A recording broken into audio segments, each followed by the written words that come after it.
चलिए, जैसा आप कहें। तो आज मैं मनीष सिंह रिबॉर्न के साथ हूँ। मेरा नाम है गौरव पांडे और मैं मनीष भाई को जो है फेसबुक पे मिला था। इनकी मैंने कोई पोस्ट पढ़ी थी, आई थिंक वो पंडित जी वाली पोस्ट पढ़ी थी, और उसको पढ़ने के बाद मैं इनकी लेखनी का जो है कायल हो गया। बट तभी as an interviewer I try to be a bit balanced, not like a true fan. तो आई नो मनीष भाई, कसून जोशी। थोड़ा सा इंट्रोडक्शन अपने बारे में बताइए। इंट्रोडक्शन का मोस्टली अगर फेसबुक के लोग इसे देखें तो मेरा इंट्रोडक्शन वही है जो फेसबुक पे आप देखते हैं। मैं एक जागरूक नागरिक हूँ, थोड़ा पढ़ा लिखा हूँ, पढ़ने का शौक रहा है, और आसपास जो लोग हैं ये चाहता हूँ कि वो भी कोई भी डिसीजन करें वो इन्फॉर्म डिसीजन करें, और वो इंफॉर्मेशन को प्रोसेस करना उन्हें आए, ये बात उन तक पहुंचाने के लिए मैं अपना प्रयास करता रहता हूँ। तो यही मेरा परिचय है। हाँ, छत्तीसगढ़ में रहता हूँ, भारत के छत्तीसगढ़ में रहता हूँ, और मेरी रूट्स जो हैं उत्तर प्रदेश से हैं, गाजीपुर से हैं। मेरे फादर जो है यहाँ मध्य प्रदेश गवर्नमेंट में नौकरी करते थे, और फिर यहाँ पूरा मध्य प्रदेश घूमने के बाद में अल्टीमेटली ही सेटल्ड ही है। और मेरी एजुकेशन कुछ बाहर हुई है, कुछ यहाँ हुई है, और बीच में मैं गवर्नमेंट सर्विस में था। देयर आफ्टर 2009 आई रिजाइन, और अपने निजी कुछ व्यवसाय करता हूँ। तो मनीष भाई, क्या आप इंजीनियर हैं क्या? नहीं, मैं इंजीनियर नहीं हूँ, आप सोशल इंजीनियर कह सकते हैं। अच्छा। और पढ़ाई की बात, मैं थोड़ा क्यूरियस, तो आपने पढ़ाई किस विषय में, जो आपका एजुकेशन है वो किस फील्ड में रही है? मैं बेसिकली ग्रेजुएट हूँ, बीएससी की हुई है मैंने। और जिस समय मैं पढ़ रहा था कुछ सिचुएशंस ऐसी थी कि मैं बॉटनी मेरा बड़ा प्रिय विषय हुआ करता था, और मैंने बॉटनी में एमएससी करना चाहा, एडमिशन भी लिया। बट फिर कुछ ऐसी सिचुएशंस बनी कि वो एक साल बाद जब बॉटनी के एमए प्रीवियस के रिजल्ट्स आए, तो मैंने जब न्यूज़पेपर में देखा तो मुझे याद आया, अरे यार मैंने भी तो फॉर्म भरा था। तो वो कुछ समय ऐसा गुजरा था। उसके बाद आगे पढ़ना, फॉर्मल पढ़ना तो बिल्कुल बंद हो गया, लेकिन पढ़ने का जो शौक है वो कायम रहा है, और चीजें मैं पढ़ता रहता हूँ, वो अच्छा लगता है। ये मैंने इसलिए पूछा क्योंकि आई थिंक आपके जितने भी पाठक हैं वो सोचते होंगे आपके इतिहास की जो इट्स लाइक हरिवंश राय बच्चन, बहुत लोगों को पता नहीं होगी कि बच्चन जी जो है वो एमए इंग्लिश या इंग्लिश में उनकी मेन एजुकेशन थी, लेकिन वो लिखते जो है वो हिंदी में थे। वैसे ही आप जो है, मैं तो सोचा था कि आप जो है इस तरफ के ही होंगे, ह्यूमैनिटीज साइड। बट मेरा मेरा भी बॉटनी में काफी रहा है शौक, तो I think that's another, we can say I find one another thing common in you. Manish ji, मैंने जब मैं आपके संपर्क में आया तो मैंने आपकी फेसबुक खंगाली, तो मैंने देखा बड़ा ये आश्चर्यजनक जो एक फैक्ट है कि आप 2014 से पहले पॉलिटिक्स पे लिखते ही नहीं थे।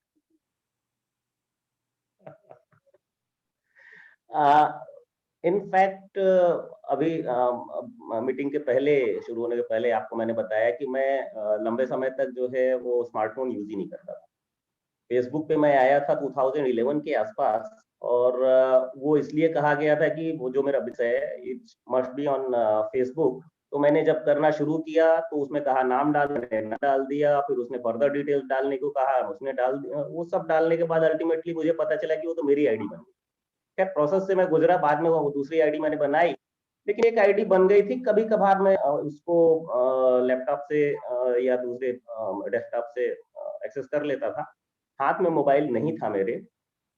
2014-15 के आसपास मेरे ख्याल से वो मोबाइल बंद हो गया आना, और अल्टीमेटली जब कोई चारा नहीं रहा तो आई कम इन टू दिस। और उसके बाद फिर हाथ में मोबाइल आता है और फेसबुक आता है।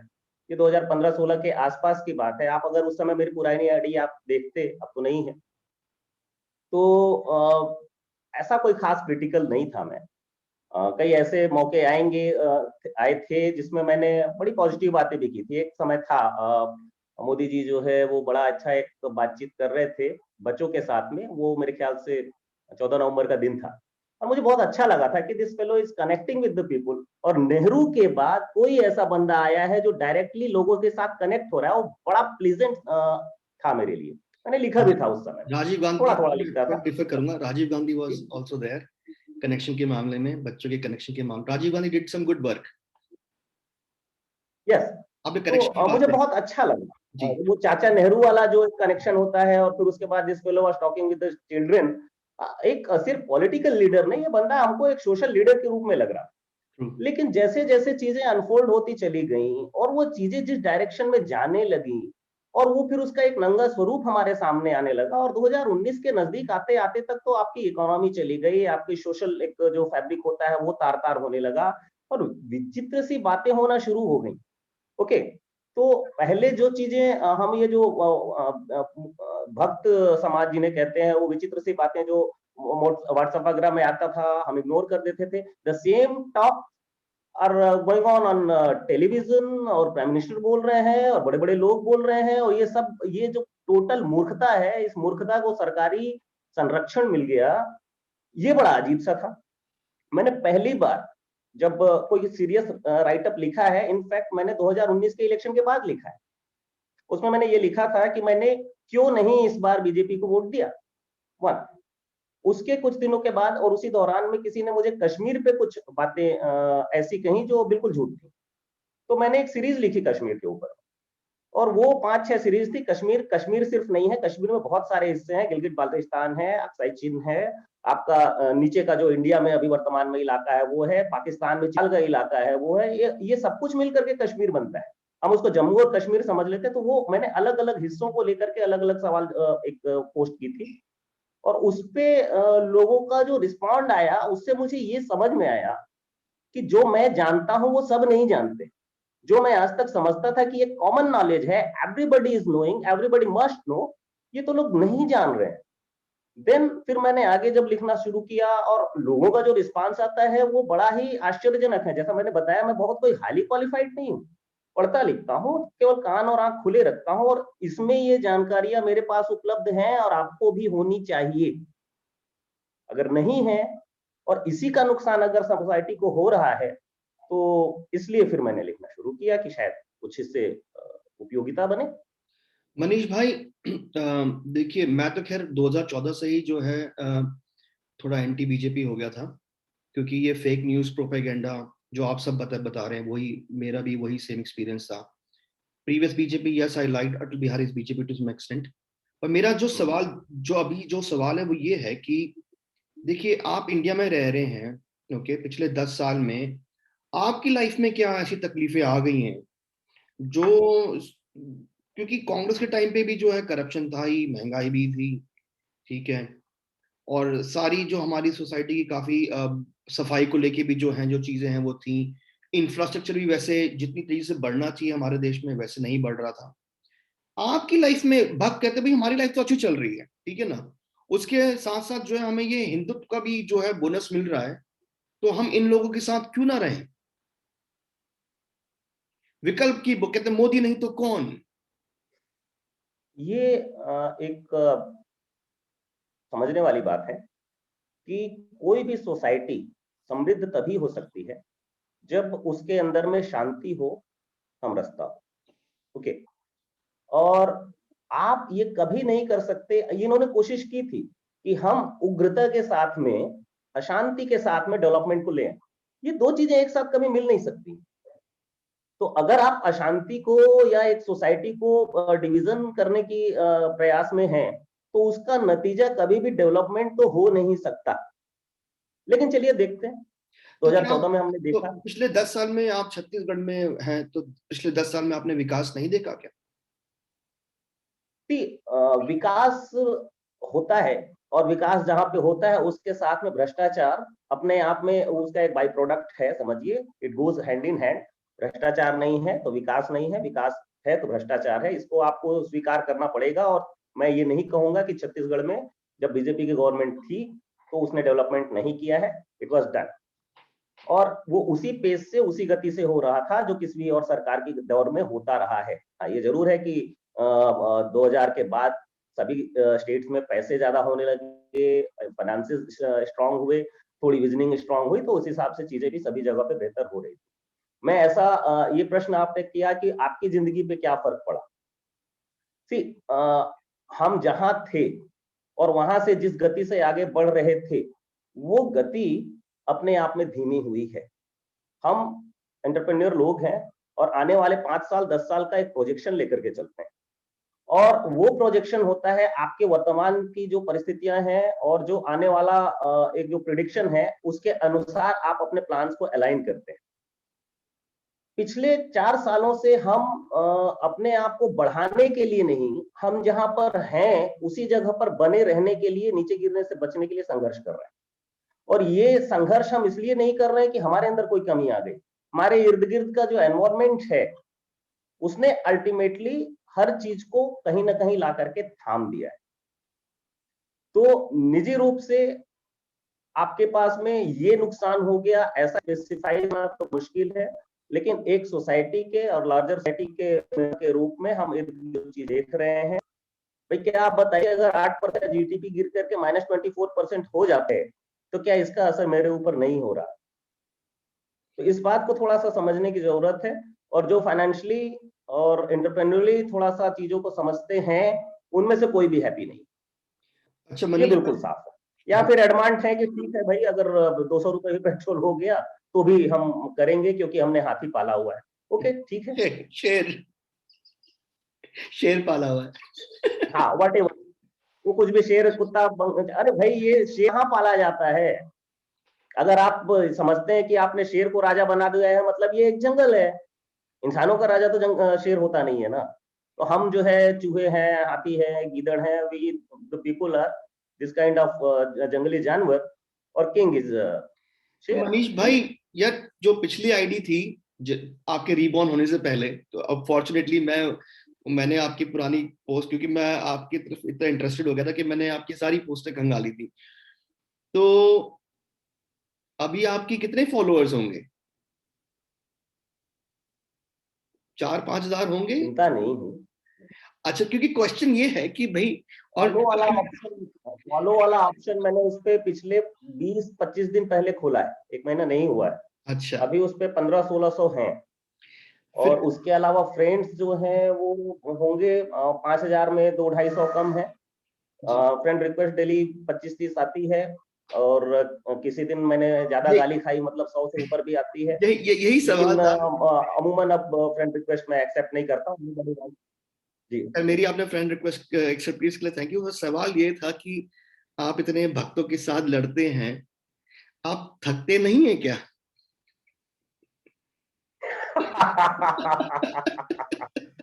ऐसा है कि वो जो रोज एक पाव गाली खाने से जो एनर्जी आती है, वो वाला फार्मूला मैंने सीख लिया है।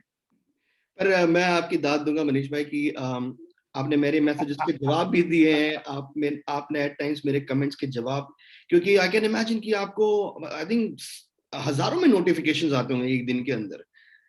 तो कमाल की बात है। हाँ, नोटिफिकेशन बहुत रहते हैं। अब जो सीरियस क्वेश्चन है वो ये है कि कोई दूसरी पार्टी इस प्रोपेगेंडा को तोड़ पाएगी, जो ये आरएसएस बीजेपी का जो लाई बेस्ड प्रोपेगेंडा है? और मैं और आप ये जानते हैं बात, क्योंकि जो दूसरी तरफ जो जिनको एक तरह से भक्त जो है हम लोग कैटेगराइज करते हैं, तो उसमें कंफर्मिटी का जो आप बता रहे थे, कंफर्मिटी का प्रिंसिपल चलता है। कंफर्मिटी ये होती है कि अगर कुछ गलत भी हुआ है, तो वो आईटी सेल की तरह आप वेट करेंगे कि आईटी सेल की गोदी मीडिया की तरफ से क्या आने वाला है, उसके बेसिस पे फिर आप उसको कंफर्म करेंगे। नहीं, अगर ये पेट्रोल के प्राइस बढ़े हैं तो इसके पीछे कुछ अच्छाई है। अगर दाल का रेट बढ़ा है तो मे बी गवर्नमेंट चाहती है कि आप जो है पतली दाल खाओ, तो आपको कि आपकी हेल्थ अच्छी रहे। तो ये कंफर्मिटी चल रही है। Who will break this and how?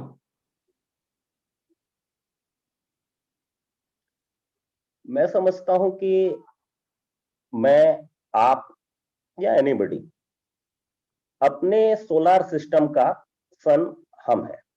दुनिया हमसे शुरू होती है, हमारे परिवार से शुरू होती है और वहां से आगे बढ़ती है। ठीक है।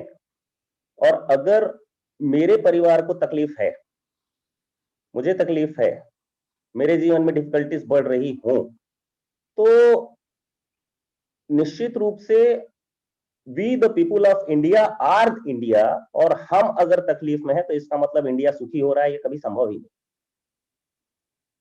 तो जैसा नेहरू जी ने कहा था कि केवल ये नदी, पहाड़ और झंडा ये नेशन नहीं है। तो ऐसा कौन सा अच्छाई हो सकता है जिसके लिए देश के लोगों को इस तरीके की दिक्कतें झेलनी पड़े? तो ऐसी कोई चीज अच्छी तो हो ही नहीं सकती। अब निश्चित है कि आपकी असफलता को आप किसी न किसी तरीके से चमकीले रैपर में उसको बांधेंगे, पेंट करेंगे, डिलीवर करेंगे। और हम अगर उस चमकीलेपन को एक्सेप्ट कर लेते हैं और जब तक करते रहेंगे, तब तक ये हमें और डिलीवर होता रहेगा। सम डे आपको अपने बच्चों के चेहरे को, अपने स्टाफ के चेहरे को, अपने जो क्लास है उनकी तकलीफ को देख के इस बात को एक्सेप्ट करना पड़ेगा कि what is going on is not good for larger in society और देश के लिए। जब आप ये स्वीकार कर लेंगे तो ये सारा नैरेटिव अपने आप बंद हो जाए। अपने आप से देखिए ना भाई, अगर टीवी बताता है कि आपके शहर में 2 डिग्री टेम्परेचर है तो आप अभी रजाई ओढ़ के तो नहीं बैठ जाएंगे, आपको पसीने आ रहे हैं, यू फील इट, ये है। इसको कोई दूसरा आकर के क्यों कंफर्म करेगा? तो हम अपनी इंट्यूशन के ऊपर में जहां यकीन करना शुरू कर देंगे, फेक नैरेटिव को उड़ने में ज्यादा वक्त नहीं लगेगा। तो मोदी नहीं तो कौन, क्या देखते हैं आप? आपकी जो क्या कहते हैं उसको, जो है दूरदर्शिता नहीं कर, फॉर क्या देखते हैं, कौन इसको बदल पाएगा, या ये ऐसे चलता मैं इस पे रहेगा? कोई मोदी के बाद प्रिडिक्शन योगी कैसे जी, कर सकता हूँ? मोदी जी के बाद योगी जी। मैं इसमें कोई प्रिडिक्शन नहीं कर सकता हूँ। ये जरूर कहूंगा कि the way the BJP has gone, और जो उनका रणनीति अभी है और जिसमें वो सफल हो रहे हैं, तो आदमी कभी सफल रणनीति को नहीं बदलता है, उस चीज को वो रिपीट करता है और ज्यादा तेजी से और ज्यादा मजबूती से रिपीट करता है। तो निश्चित रूप से अगर अभी इनको डिवीजन फायदा दे रहा है, the next person will be so divisive कि उसके मुकाबले मोदी जी छोटे लगने लगेंगे। आज जैसे अडवाणी जी एक समय में बहुत बड़े डिवाइसिव फिगर हुआ करते थे, तो वो मोदी जी के आने के बाद में बड़े हमको एक निरीह से प्राणी नजर आते हैं। सिमिलरली अगला जो बंदा आएगा वो इससे भी, तो मोदी नहीं तो कौन? तो निश्चित रूप से अगर मोदी जी, उम्र हो गई है उनकी, उसके बाद अगर कोई व्यक्ति आएगा तो इनसे भी बड़ा डिवाइसिव फिगर होगा और वर्स्ट होगा। तो इसका मतलब है कि तो वर्स्ट है, तो ऐसी अवस्था में भी हमारे सामने जो भी मिले, जो दिखे, जो क्लोजर दिखे, first you will have to unseat them. उसके बाद फिर सोचते रहेंगे कि भाई कौन और क्या और बेहतर। और एक चीज हमेशा ध्यान लीजिए, ध्यान में रखिए, वो अशोक महान नहीं रहा तो दुनिया खत्म हो गई, अकबर महान नहीं रहा तो दुनिया खत्म हो गई, नेहरू जी नहीं रहे तो क्या दुनिया खत्म हो गई? अरे somebody will come up। Rajiv Gandhi के बाद किसी ने सोचा था कि नरसिम्हा आएंगे? और ही वाज द, मेरी नजर में वो सेकंड बेस्ट प्राइम मिनिस्टर है मेरी इंडिया जनरल, के। अच्छा हाँ, Manmohan He Singh. has done a lot। तो आपके नंबर 1 प्रधानमंत्री कौन है? नहीं, मनमोहन सिंह को, इंदिरा गांधी को मैं थर्ड पोजीशन में रखता हूँ। It was Manmohan. अच्छा। उसने अगर भारत में नेहरू जी ने एक पार्लियामेंट्री सिस्टम और डेमोक्रेसी को मजबूत किया, तो इस बंदे ने हमारी इकोनॉमी को मजबूत किया। ये दूसरा पहिया उन्होंने सही किया। अच्छा, तो नेहरू जी आपके ठीक है, फर्स्ट पंजाब है से और देखते हैं, वो एक अलग बात है। ठीक है। कोई ना कोई को निकल करके आ जाएगा। इंडिया इतना अभी शिखंडी नहीं हुआ है कि एक लीडर ना पैदा कर सके। भाई आप चिंता मत कीजिए। ठीक है, दैट्स गुड मनीष भाई। अच्छा, मनीष भाई, आप आम कैसे खाते हैं? काट के खाते हैं? मैं आम दोस्तों के घर भिजवाता हूँ और उन्हें खाते हुए देख करके खुश होता हूँ। बहुत बढ़िया मनीष भाई। मैं फूडिंग का बहुत ज्यादा शौकीन नहीं हूँ, तो ऐसा कहना बड़ा मुश्किल है कि मैं किस चीज को कहूँ, बट ये जरूर है कि when the people enjoy my efforts fruit, तो मुझे बहुत अच्छा लगता है। आपने और ट्रेवल, मेरे काम का एक हिस्सा कुछ प्लांटेशन से जुड़ा हुआ है, सो मैं इस बात को ईमानदारी से कह रहा हूँ। जब आपकी पुरानी आईडी थी, मैंने देखा आपने वर्ल्ड ट्रेवल भी काफी किया हुआ है। तो कौन सी कंट्री जो है जी, आपको सबसे, किस कंट्री के बारे में आप जो कहेंगे कि हाँ आपको वाकई वहाँ का जो है सिस्टम बहुत अच्छा लगा? सिस्टम कहना थोड़ा सा भाई, सिस्टम तो हमने भी वही अपनाया हुआ है जो उनका सिस्टम है। कोई बहुत ज्यादा अंतर नहीं है सिस्टम में। डेमोक्रेसी है, people are vote, adult franchise सभी जगहों पे है। अ, जो लोगों का एक मैं लंदन की एक बात कहूंगा। मैं जो एक चर्च है बड़ा, उसकी तरफ जाना चाह रहा था और वहाँ से मुझे फिर जाना था बॉन्ड स्ट्रीट की तरफ। तो एक बंदे से मैंने पूछा कि मैं कैसे जा सकता हूँ। उस बंदे ने मुझे कम से कम 10 मिनट तक समझाने की कोशिश की कि मैं कैसे मेट्रो पकड़ूँ। पहले उसने मुझे ट्रेन से जाने के बारे में बताया, फिर बस से कैसे जाऊँगा, फिर मैं पैदल, मतलब हर चीज़ के बारे में he has given me 10 minutes. Hindustan में मैं किसी से बोला, "ओ भाई दाएँ चले जाना, बाएँ चले जाना", और वो मतलब एक समस्या की तरह मुझे वहाँ से रवाना कर दिया होता। उसने इतने बेहतर तरीके से मुझे बताया। तो ये कहीं पे भी, ये यूरोप में आप कहीं पे भी किसी से भी कोई अगर सवाल करते हैं, बातचीत करते हैं, वो आपको इंसान की तरह ट्रीट करता है, आपसे बात करता है और आपको चाहता है कि आप उसके देश में आएँ, आप सैटिस्फाइड होकर के एक निर्भीकता के साथ में आप अपनी जगह पे जा पाएँ, एन्जॉय कर पाएँ। तो एक ये चीज़ है। दूसरा, वहाँ किसी को किसी से कोई ऐसा मतलब नहीं, आपको क्या खाना है, आपको क्या पहनना है। वो लोग एक-दूसरे के साथ एक-दूसरे को स्पेस देना जानते हैं, एक-दूसरे के साथ में मोहब्बत से रहना जानते हैं, एक-दूसरे को इग्नोर करना जानते हैं। हम यहाँ इतने ज़्यादा सोसाइटी के लिए कंसर्न्ड हैं, हर चीज़ के लिए इतने ज़्यादा हम, लेकिन इन सब के बावजूद हमने अपना सब कुछ मटिया-मेट करके रखा हुआ है। हुँ, वही देश आज से 50 साल पहले आपस में एक-दूसरे के साथ लड़ रहे थे, जर्मनी और फ्रांस। आप उसके बॉर्डर से, जब मैं जर्मनी से स्विट्ज़रलैंड की तरफ जा रहा था और बीच में एक बॉर्डर था, वो कुछ नहीं है, एक टोल नाके की से ज़्यादा कुछ नहीं है वो। और हमारे यहाँ भारत और पाकिस्तान के बीच का जो मैं उसको देखेंगे आप, तो जिस तरीके से वहाँ ड्रामेबाज़ी होती रहती है, बाघा के ऊपर में हाथ-पैर पटक रहे हैं, बड़ी-बड़ी मूंछें, ये क्या है? 50 साल गुज़र गए। आपको रियलिटी को एक्सेप्ट करके और शांति से जी सकते हो आप? नहीं जी सकते। हुँ। तो चलिए फिर मनीष वही होता रहेगा जो 70 साल पहले हुआ था। ये चीज़ें मुझे यूरोप की पसंद है। उन्होंने अपने आप को एक यूनियन में लेकर के आ गया है। मैंने एक पोस्ट भी की थी कि कभी सार्क भी उसका ऐसा हो सकता है। हुँ, लेकिन सार्क कभी उस दिशा में जा नहीं पाया और हम बहुत सारी अपॉर्च्युनिटीज़ से महरूम रह गए। आपस में सा सिर्फ लड़ते रह गए। सार्क आपका अखंड भारत था, मैंने देखी पोस्ट। मनीष जी चलिए अंतिम सवाल क्योंकि अंतिम सवाल ये है कि अ, कौन-सी पोस्ट आपकी सबसे ज़्यादा पढ़ी गई?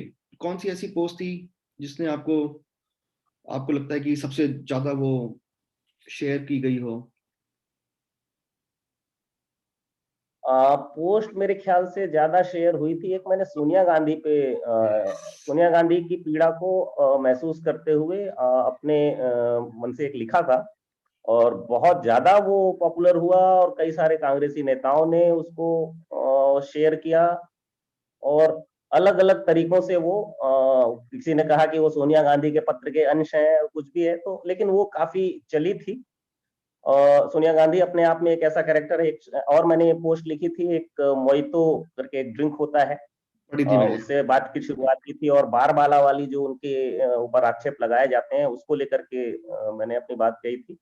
उसपे विनोद दुआ ने first time he has commented on that. तो सोनिया जी को लेकर के मेरे मन में लीडरशिप या नहीं, मैं, आप देखिएगा मैं कुछ भी लिखता हूँ, मैं राम और कृष्ण या राहुल या नेहरू सीधे लिखता हूँ, मैं आगे जी या भगवान ऐसा कुछ नहीं लगाता हूँ। सो दे आर ह्यूमन बीइंग्स, हमारे आपके जैसे हैं और उनके अंदर भी पीड़ाएँ हो सकती हैं, उनकी गलतियाँ हो सकती हैं। हमको उनको इवैल्यूएट करते समय में या उनके ऊपर आक्षेप करते समय में कुछ उस दौर को और उस परिस्थिति को सोच करके करना चाहिए। वो मैं अक्सर अपने अगर किसी कैरेक्टर के ऊपर लिख रहा हूँ तो उस चीज़ को महसूस करने की कोशिश करता हूँ और तब शायद वो बात ज़्यादा एक भावुक तरीके से निकल कर के आती है और वो सोनिया गांधी के मामले में काफ़ी पसंद किया गया। मनीष भाई thank you so much for accepting the request and giving ये इंटरव्यू देने के लिए। बहुत-बहुत धन्यवाद थैंक यू, आपका। भगवान थैंक आपको जो है लंबी उम्र दें और ऐसे ही जो है कार्य करने की जो है शक्ति और ये तो सब कुछ दे। Regards thank you very much. Thank you Manish.